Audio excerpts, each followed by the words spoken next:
오늘의 본문 말씀은 교회를 좀 다니신 분들, 특별히 어릴 적부터 교회에 다니신 분들은 아주 익숙한 그런 성경 구절입니다. 왜냐하면 특별히 학창 시절에 교회 다니면 교회 어르신들이나 선배님들이 항상 시험 기간에 이 말씀을 적어주시곤 했어요. 그렇죠? 너희 중에 누구든지 지혜가 부족하거든 후히 주시고 꾸짖지 아니하시는 하나님께 구하라. 그리하면 성적이 오르리라. 이런 취지로, 이런 의도를 가지고 교회에서 이 말씀 많이 그렇게 이용했죠. 그런데 좋은 해석과 적용은 아니었다. 그런 생각이 들어요. 저도 학교 다닐 때 시험 기간만 되면 이 구절 가지고 기도했었습니다만 말씀을 잘못 이해하고 적용하면 아무 소용없다는 아주 귀한 교훈을 저에게 안겨준 그런 말씀입니다. 자, 어떻게 하면 시험을 잘 보겠습니까? 기도하기 전에 공부해야죠. 할렐루야.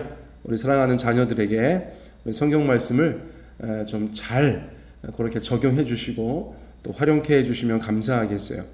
우리 잠언이나 야고보서에서 말하는 지혜라는 것이 중간고사, 기말고사 그런 거 잘 보는 지혜가 아닌 것을 저희가 지난 수주 동안 지혜에 대해서 함께 나누면서 이제는 다 아셨는 줄 믿습니다. 자, 오늘은 특별히 야고보서의 지혜에 대해서 조금 말씀을 나눠보려고 하는데요. 야고보서에서는 두 가지 지혜를 말씀해 주고 있어요. 두 가지 지혜. 자, 첫째는 거짓된 지혜를 이야기합니다. 거짓된 지혜. 이것은 세상적이고 정욕적이고 마귀적이다. 지혜라고 이름하고 있는데 그것이 세상적이고 정욕적이고 마귀적인 지혜라는 것이에요. 그래서 거짓된 지혜를 통해서는 선한 것이 나지 않고 시기, 다툼이 일어나고 또 요란하고 악한 일들이 발생한다고 말씀해 주고 계세요. 야고보서에서 그렇게 말씀해 주고 있죠. 자, 그런데 우리가 이런 지혜에 대해서는 관심을 갖지 않아야 합니다. 오히려 두 번째 지혜, 야고보서의 표현에 따르면 위로부터 난 지혜, 위로부터 난 지혜, 하늘로부터 온 지혜, 그것을 말씀해 주고 계신데 이 지혜는 성결과 화평과 관용과 양순과 긍휼과 선한 열매가 가득하다고 말씀해 주고 있습니다. 자, 그러므로 우리가 구해야 할 지혜는 위로부터 난 지혜다라는 것이 분명해지는 것이죠. 자, 구해야 한다는 것은 무슨 뜻입니까? 어떤 것을 구해라. 그것은 우리에게 없다. 어디 가서 좀 무엇을 구해와라. 그건 무슨 뜻이죠? 지금 우리에게 없다. 이런 말이죠. 그러니까 위로부터 난 지혜를 구하라. 하나님 앞에 지혜를 구하라. 그렇게 말씀하시는 것은 우리에게는 귀한 것이고 하나님께는 풍성한 것이다. 하나님께는 풍족한 것이다 라는 것을 저희 가운데 말씀해 주고 있어요. 자, 우리가 구하는 대상인 하나님은 어떤 분이신가? 우리가 마땅히 이 세상을 살면서 구해야 하는 그 지혜를 가지고 계신 분이고 가지고 계신 정도가 아니라 후히 주실 분이시다. 후하게 주실 분이시다. 장터에 가서 뭐를 사더라도 후하게 주면 얼마나 기분이 좋습니까? 그렇죠? 그런데 그 귀한 지혜, 우리에게는 부족하고 하나님께는 많은 그 귀한 지혜를 후하게 주시는 분이 바로 우리 하나님이시라는 것이죠. 그러므로 우리가 마땅히 주님 앞에 구해야 되는 줄 믿습니다. 또 후하게 주시는 것도 감사한데 꾸짖지 않는다. 막 후하게 주시면서 막 뭐라고 하시고 막 나무라시고 그러시면 얼마나 저희가 불편하겠어요. 그런데 우리 하나님께서는 후하게 주시고 꾸짖지 않으시는 분이시다. 이 말씀은 사실은 너무 감사한 말씀이에요. 그래서 저는 한 사람의 목회자로서 하나님 앞에 삶과 사역을 감당할 때 이 말씀을 종종 생각합니다. 하나님, 지혜가 부족합니다. 주께서 저에게 지혜를 주십시오. 지혜를 주시되 후하게 주시고 꾸짖지 말아 주십시오. 그렇게 기도하게 됩니다. 그래서 그나마 주님 앞에 주님이 주시는 지혜로 이렇게 살아가는 것이 아닌가 그런 생각을 많이 합니다. 자, 그런데 그런 지혜를 하나님 앞에 구할 때 어떤 태도, 어떤 자세, 어떤 마음가짐을 가져야 하는가 6절에서 말씀해 주고 있어요. 자, 6절 말씀 보세요. 오직 믿음으로 구하고 조금도 의심하지 말라. 의심하는 자는 마치 바람에 밀려 요동하는 바다 물결 같다. 그렇게 말씀해 주고 있어요. 자, 오직 믿음으로 구해라. 우리가 하나님 앞에 간구할 때는 가장 중요한 덕목이 믿는 것입니다. 믿는 것. 기독교 신앙이 믿음을 얼마나 강조합니까? 우리가 그냥 쉽게 생각하는데 이것은 어떤 신비로운 것이에요.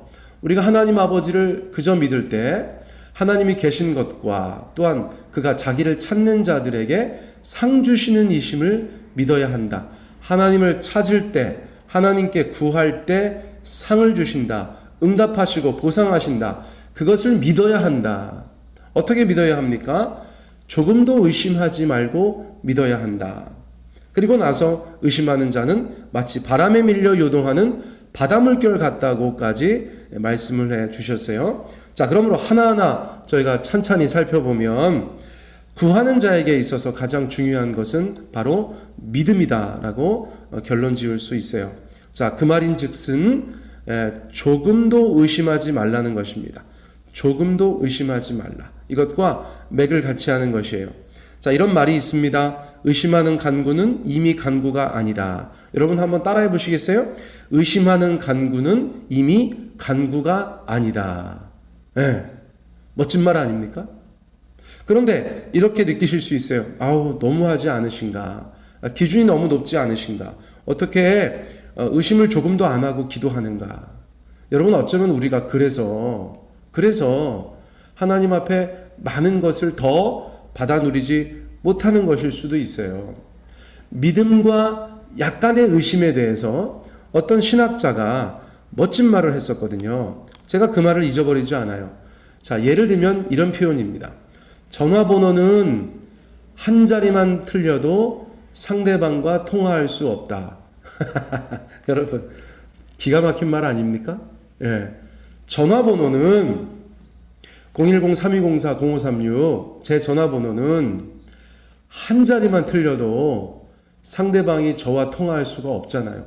010-3204-0537 그거 뭐 한 자리 틀렸는데 아니라는 것이죠. 그거 작은 것 하나가 달라졌는데 저와 통화할 수 없다는 것입니다. 사소해 보이지만 결정적인 것이라는 것이죠. 여러분, 믿음에서, 기도에서 작아 보이는 것, 그 작은 의심은 하나님 앞에서 영적인 것에서 기도에 있어서 아주 중대한 문제를 가져올 수 있다는 것이에요. 자, 그러므로 우리가 아버지 하나님 앞에 구할 때, 기도할 때 분명히 믿고 기도할 수 있는 믿음을 먼저 주님 앞에 구해야 되는 줄 믿습니다. 나의 믿음 없는 것을 도와주옵소서. 여러분, 성경에 보면 그런 기도들이 등장하죠. 우리의 믿음을 주님 앞에 가져야 되는 줄 믿습니다. 자, 믿는 자의 기도는, 여러분, 믿는 자의 기도는 그렇죠. 그리고 나서 생각해 보니까 능력이 있을 수밖에 없겠죠. 자, 그러므로 우리가 주님 앞에 믿음을 가지고 기도하는 것, 그것이 얼마나 중요한가 다시 한번 마음에 새길 수가 있습니다. 자, 그리고 나서 믿지 않는 자, 의심하는 자는 바다에 밀려 요동하는 바다 물결 같다, 그렇게 표현하셨는데 어떤 이미지입니까? 어떤 의미로 다가오십니까? 자, 일단 바다는 스스로 요동하지 않습니다. 스스로 요동하지 않습니다. 자, 무엇 때문에 요동합니까? 무엇 때문에 흔들리고 출렁거리고 이리 갔다 저리 갔다 합니까? 바로 바람 때문이라는 것이죠. 바람은 전적으로 바다가 볼 때는 외부 요인입니다. 외부 요인. 그 외부 요인 때문에 바다 물결이 요동하게 되어 있다는 것이에요. 자, 요동할 때 어떻게 요동합니까? 끊임없이 일렁입니다. 끊임없이 일렁거려요. 자, 그러니까 불안정할 수밖에 없죠. 이러면서 불안정할 수밖에 없습니다. 또 그 바다 물결이라는 것은 우리가 생각하는 것보다 어마어마한 결과를 낳죠. 그렇죠? 무엇인가를 다 삼켜버리고 무엇인가를 다 파괴해버리는 그런 힘을 가지고 있는 것이 바로 바다 물결이라고 할 수가 있어요. 자, 그런 사람들은 그런 요동하는 마음을 가지고 주님 앞에 기도하면 어떤 결과가 있다는 것이에요. 자, 7절 8절 말씀 같이 한번 읽어볼까요? 이런 사람은 무엇이든지 주께 얻기를 생각하지 말라. 그렇게 기도하면서 응답받을 기대를 하지 말아라. 왜요?